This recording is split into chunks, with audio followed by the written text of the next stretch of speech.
fundamental problem for Scotland being in the Union. Year after year of Prime Ministers, parties and policies Scotland wouldn't vote for in a million years. Joe State.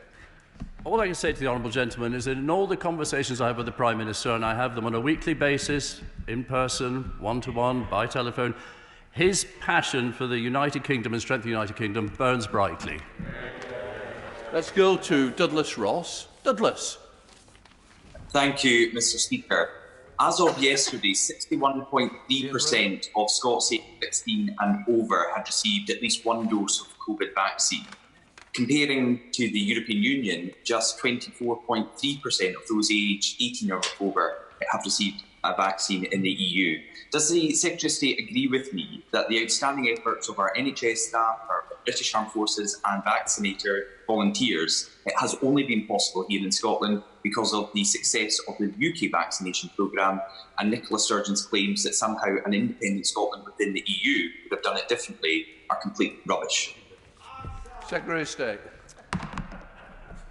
Mr Speaker, I do absolutely agree with my honourable friend. I think just once, on something as important as life-saving vaccines, it would be nice to see the First Minister congratulate the Prime Minister and the United Kingdom Government on our highly successful UK-wide vaccine procurement programme. We now come to the Shadow Secretary of State, Ian Murray. Thank you very much, Mr Speaker. And I hope you'll allow me to pay tribute to everyone who's commemorating International Workers' Memorial Day today, and also to wish the Secretary of State a very happy Ed Balls Day, which is also landing on today. Mr Speaker, on the Andrew Marr show on Sunday, the First Minister admitted that there has been no analysis done on the impact of incomes from separation. That's wages, livelihoods and, of course, pensions. It follows a long list during this election campaign where the SNP has avoided answering questions on currency, EU accession, jobs, deficit, debt, public spending, the parallels with Brexit and, of course, the spectacle of senior SNP MSPs saying last week that a border with England would be desirable because it would create jobs. A rare honest admission about a border with our largest trading partner. And 2 days in a row, respected think tanks have warned that leaving the UK and giving up our share of UK resources means supercharged austerity. Surely one of the strongest positive cases for the Union is the reality of separation.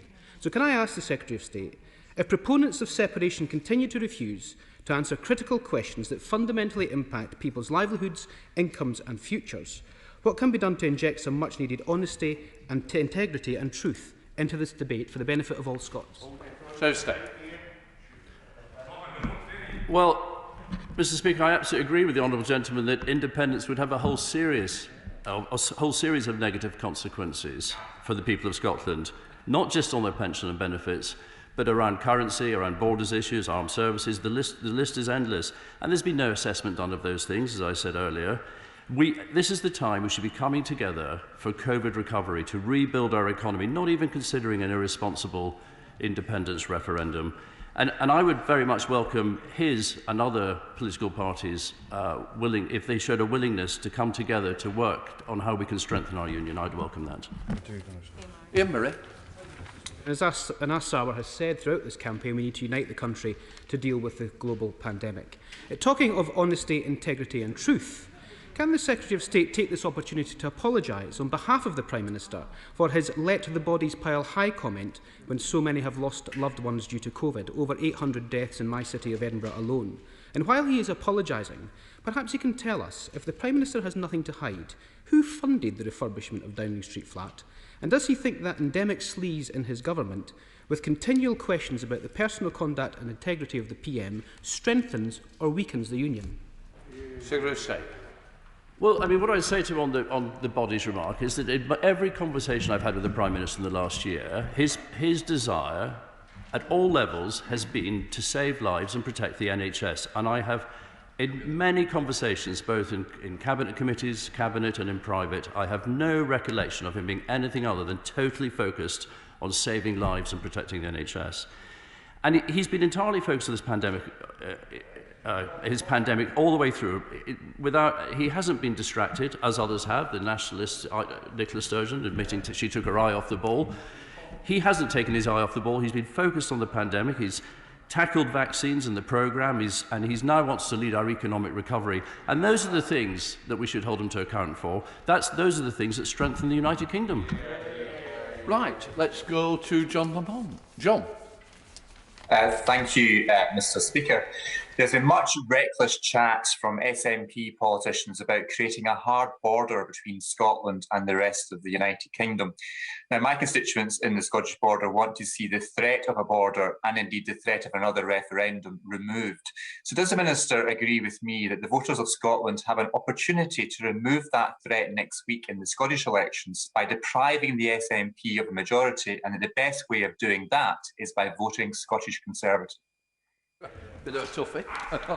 Well, you won't be surprised, Mr. Speaker, that I do agree with my honourable friend. And I would note with some astonishment, Mr. Speaker, the comments of the South of Scotland MSP Emma Harper that a border would be a good way of creating jobs, despite the fact that 60% of our trade is with the rest of the UK. And all I would say is if the SNP think that a border is such a good idea for jobs, I'm surprised they don't want to go the whole hog and propose building a wall. Right, let's go to SNP spokesperson Murray Black. Murray. Thank you, Mr. Speaker. Particularly as we rebuild after COVID, we have an opportunity and a need to make radically different economic choices. Now, after a week of troublesome allegations from the government and the Prime Minister, it should be of no surprise that many in Scotland want to take a different independent path to that of this government. So if that request is reflected in the upcoming Scottish Government elections and a majority of pro-independence MSPs are elected, will he and his government respect that as a mandate for a second independence referendum? Thank you, Mr. Speaker. Well, the first thing I'd say is let's not take the outcome of the election for granted at this stage. And let's recognise that the focus for Scotland has to be on pandemic recovery. We've saved lives through the vaccine procurement. It's now time to save livelihoods and to rebuild as one United Kingdom. Let's go back to Murray Black. Murray. Thank you, Mr. Speaker. I didn't hear an answer to my question there. You see, the leader of the Scottish Conservatives was asked multiple times on recent media what would be the democratic path for Scotland to an independence referendum, and he couldn't answer the question. So can the Minister tell us what the path is? Well, I would say to the Honourable Lady that in 2014 there was a referendum. It was many years since the question had been asked, and that was with the consent of both Scotland's governments and all the main political parties. And I'm glad to say that in Scotland, people shared my opinion in 2014 and consented to continue being members of the United Kingdom. Right. Let us go to Pete Wishart. Pete. And thank you, Mr. Speaker. There's only one surefire way for the Union to be strengthened in the next week, and that's to get the Prime Minister to Scotland and on the campaign trail. The Secretary of State surely knows that there will be throngs of happy Scots rejoicing in his sleaze-free presence, helping the Electoral Commission with their inquiries, sharing their anecdotes about bodies piled high on the street. What could possibly go wrong for the Scottish Tories? So can the Secretary of State and I start working on the itinerary? Surely Scotland deserves to see its Prime Minister before he inevitably has to resign. Secretary of State. Well, the Prime Minister's diary is not my, as you well know, is not my concern, and he certainly won't be resigning. And I come back to the point I made earlier. In all my discussions with him, his passion for strengthening the United Kingdom burns very bright indeed. David Lynn, number 9. Minister. Mr. Speaker, the UK Government's approach to welfare is to recognise the value and importance of work, making work pay and supporting people into work, whilst giving extra help to the most vulnerable in society. On this basis, we consider that a universal basic income is fundamentally the wrong approach. David Lynn. Thank you. I'm very grateful to the Minister for that reply, and I know that he's very committed to devolution and the respect agenda, and he would want to take very seriously the outcome of the result of the election in Scotland. Now, given that all of the main parties in Scotland have indicated support for trialling the concept of UBI, except the Conservatives, that represents 80% of Scottish voters. Would he accept that if indeed those parties are elected in the next Parliament, there is a mandate and it would just be respecting devolution to go ahead with those trials? Well, I would make 2 points in response to the honourable gentleman. The first is that if he looks around the world where UBI has been trialled, in Finland and Canada, for example, it's not been a success. And indeed in Finland, the finance minister has scrapped it and is instead looking along something along the lines of our universal credit system. The second point I would make to the honourable gentleman is that the Scottish Government already has substantial powers over welfare. Let's go to Christine Jardine. Christine. Thank you very much, Mr. Speaker. While I share the honourable member for Glasgow East's determination that universal basic income is the way ahead and his disappointment that it's not being trialled in Scotland, does the Secretary of State share my disappointment that the SNP government at Holyrood was not able to get its processes in shape in time to be able to adopt the powers over welfare in the 2016 Scotland Act, which may have given them more influence over the situation? Minister. Well, I certainly agree with the honourable lady's point. The Scottish Government still has much to do to unlock the full potential of the powers devolved to it in the Scotland Act 2016. We are committed to working closely with them to allow them to implement those powers. But it does strike me that the separatists are always quick to demand more powers or more money to shift the blame away from their failures in office on delivering for the issues that matter to the people of Scotland. We now have a substantive question. Minister Dewey.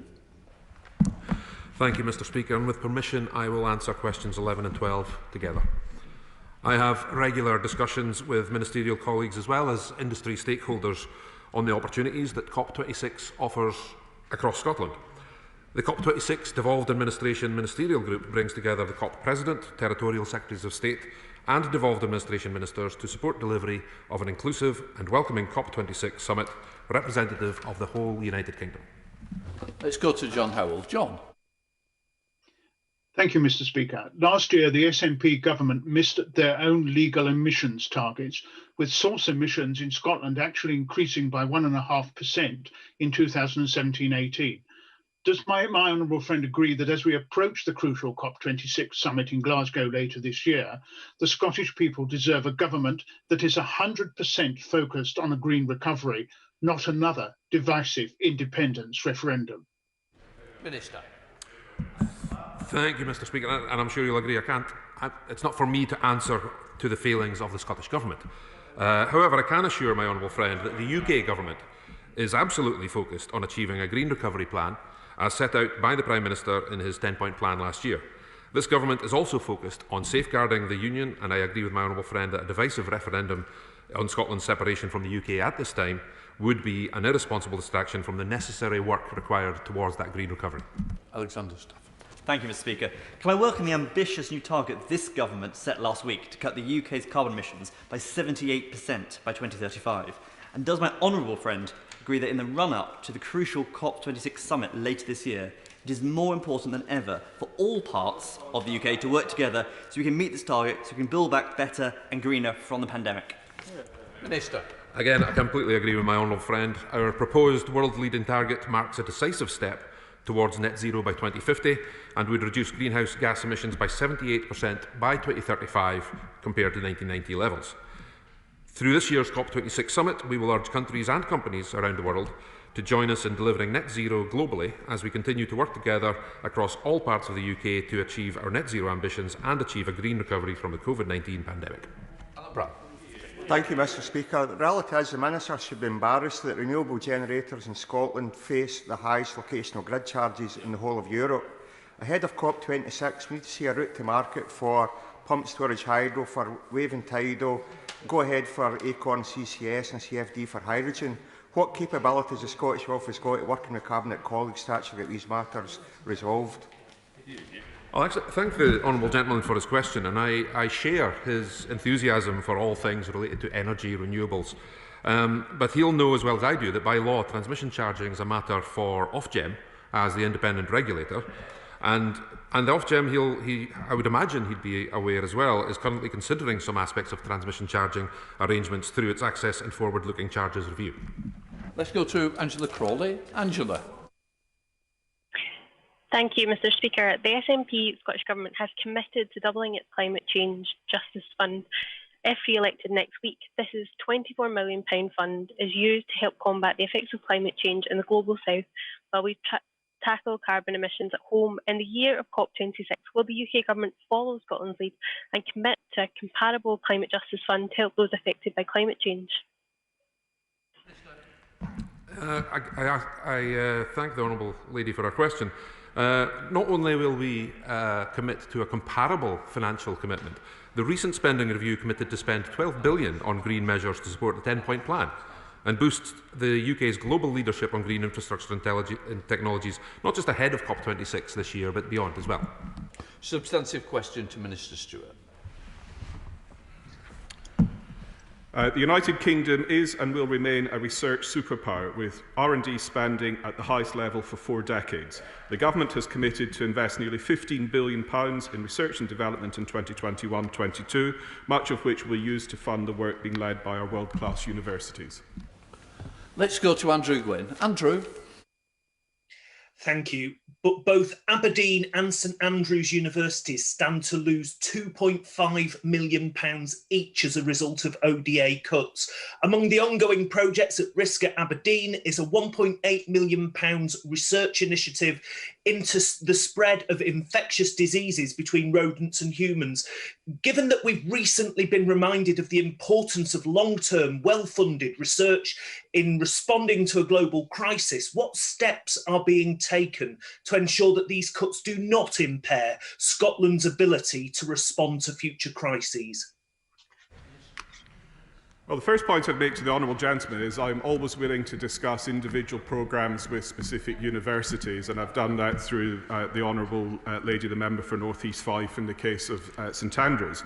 But the second point I'd make is all the universities he has listed have benefited from significant investments, either directly through UKRI or through our city and regional growth deal programmes, looking at R&D into issues like clean energy and sustainable farming. We now come to Shadow Minister Chris Hommel. Very much, Mr Speaker. It's strange, Mr Speaker, because University Scotland says that the ODA funding is unprecedented and egregious, and yet the Minister stands at the dispatch box and says it's okay because they get funding from other sources. University Scotland say that this amounts to a 70% cut in overseas funding of development for projects across universities in Scotland. So can the Minister explain how these cuts are reconciled with the Conservative government's idea of their post-Brexit ambition to build a global Britain? Well, as I said in response to his honourable friend, I'm more than happy to discuss individual programmes with the universities concerned. But if you look at R&D investment from this government in the round, it is significantly up. And Scottish universities are punching above their weight in securing a share of that. We now have a substantive question to the Secretary of State. With permission, Mr Speaker, I will answer questions 17 and 18 together. The defence industry in Scotland is strong, thanks to sustained UK government spending. My department has a close, positive relationship with the industry and the UK Armed Forces in Scotland, including on the implementation of the recent Integrated Review, Defence Command Paper and the Defence and Security Industrial Strategy. Let's go to Mark Menzies. Mark. Thank you, Mr Speaker. Shared expertise and infrastructure is key to supporting jobs across our United Kingdom, such as at Wharton in my constituency and those north of the border,